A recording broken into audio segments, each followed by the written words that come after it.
आज ही Doubtnut app download करें। Doubtnut पर होगा अब आपके सभी मैथ्स, केमिस्ट्री, फिजिक्स और बायोलॉजी डाउट्स का सफाया।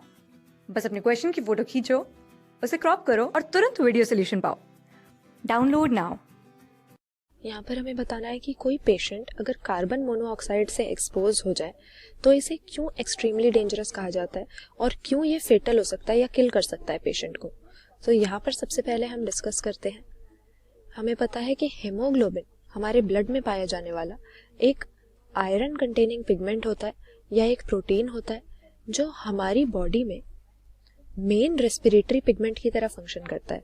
रेस्पिरेटरी पिगमेंट से हमारा मतलब कि ये ऑक्सीजन को कैरी करने का फंक्शन करता है, मतलब हमारे बॉडी टिश्यूज को, हमारी बॉडी के सभी सेल्स को लगातार ऑक्सीजन की जरूरत है, ये तो हमें पता ही है।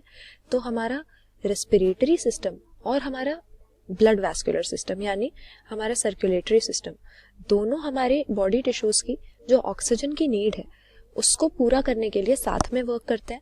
हमारा रेस्पिरेटरी सिस्टम तो ऑक्सीजन को एटमॉस्फेरिक एयर से निकालता है, गैसियस एक्सचेंज करवाता है, और फिर हमारा ब्लड वैस्कुलर सिस्टम, हमारा सर्कुलेटरी सिस्टम, ब्लड में जो हीमोग्लोबिन प्रेजेंट है, हीमोग्लोबिन कहाँ पर होता है? हमारे आरबीसीज में, रेड ब्लड सेल्स में। तो इस हीमोग्लोबिन की हेल्प से ऑक्सीजन को कैरी करके बॉडी टिश्यूज तक पहुंचाएगा। लेकिन हीमोग्लोबिन क्यों रेस्पिरेटरी पिगमेंट है, क्यों ये ऑक्सीजन को कैरी कर सकता है? क्योंकि ऑक्सीजन के साथ इसकी अफिनिटी होती है, यानी ऑक्सीजन के साथ बाइंड करने की, रिवर्सिबली बाइंड करने की एबिलिटी रखता है। यहाँ पर जो आयरन का आयन इसमें प्रेजेंट होता है उसके साथ ऑक्सीजन जुड़ जाता है और फिर जहां पर भी इसको पहुंचना होता है वहां पहुंचकर ये बॉडी टिश्यूज को ऑक्सीजन प्रोवाइड कर देता है। लेकिन कार्बन मोनोऑक्साइड क्या देखते हैं हम कि ये भी हीमोग्लोबिन के साथ बाइंड करने के लिए अफिनिटी रखता है। यानी हमने देखा कि ऑक्सीजन की अफिनिटी होती है हीमोग्लोबिन के साथ बाइंड करने की, लेकिन सिर्फ ऑक्सीजन इकलौता ऐसा नहीं है, क्योंकि कार्बन मोनोऑक्साइड हमारी जो गैस है CO, वो भी हीमोग्लोबिन के साथ बाइंड करने की एबिलिटी रखती है। और ये डेंजरस क्यों होती है?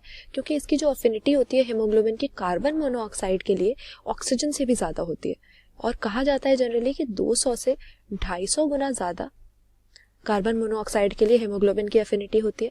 इसीलिए ये बहुत ही डेंजरस होता है अगर इससे किसी का एक्सपोजर हो, क्योंकि एक इनसिग्निफिकेंट अमाउंट भी अगर होगा या काफी छोटा अमाउंट भी ऑक्सीजन के कंपैरिजन में अगर होगा कार्बन मोनोऑक्साइड का हमारी ब्लड स्ट्रीम में, जो कि किसी भी रीजन से आ सकता है। कार्बन मोनोऑक्साइड स्मोकिंग के थ्रू हमारी ब्लड स्ट्रीम में एंटर कर सकता है, पॉल्यूटेड एयर को इनहेल करने से कर सकता है। तो यहाँ पर कार्बन मोनोऑक्साइड से एक्सपोजर क्यों डेंजरस है?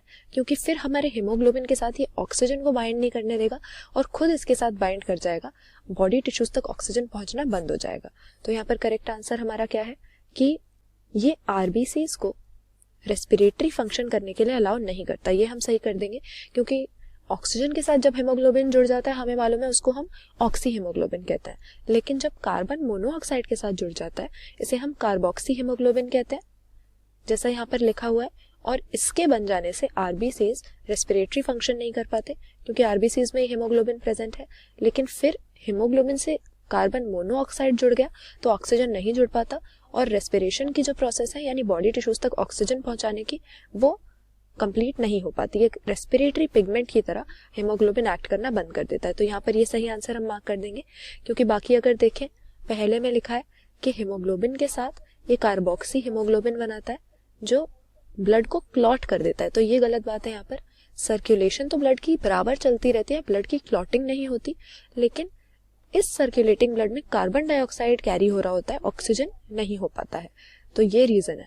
फिर दूसरा हमें दिया है कि ब्लड की ऑक्सीजन को ट्रांसपोर्ट करने की एबिलिटी खत्म हो जाती है क्योंकि हमारे एरिथ्रोसाइट मतलब आरबीसीज रप्चर हो जाते हैं। तो ये भी सही नहीं है, आरबीसीज को रप्चर नहीं करवाता है कार्बन मोनोऑक्साइड, बल्कि हेमोग्लोबिन के साथ जुड़ जाता है, ऑक्सीजन को नहीं जुड़ने देता।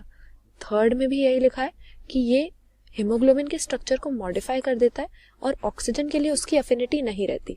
ये भी गलत है, हेमोग्लोबिन के स्ट्रक्चर को ये बदलता नहीं है, ऑक्सीजन की अफिनिटी को खत्म नहीं करता, लेकिन इसकी खुद की अफिनिटी इतनी ज्यादा होती है ऑक्सीजन के कंपैरिजन में कि ऑक्सीजन के साथ बाइंडिंग नहीं हो पाती। तो ऑप्शन डी यहाँ पर हम सही आंसर मार्क करेंगे। कार्बोक्सी हीमोग्लोबिन बनता है जब हेमोग्लोबिन के साथ कार्बन मोनोऑक्साइड जुड़ जाए, CO जुड़ जाए, और ये रेस्पिरेटरी फंक्शन आरबीसीज को या हेमोग्लोबिन को करने से रोक देता है।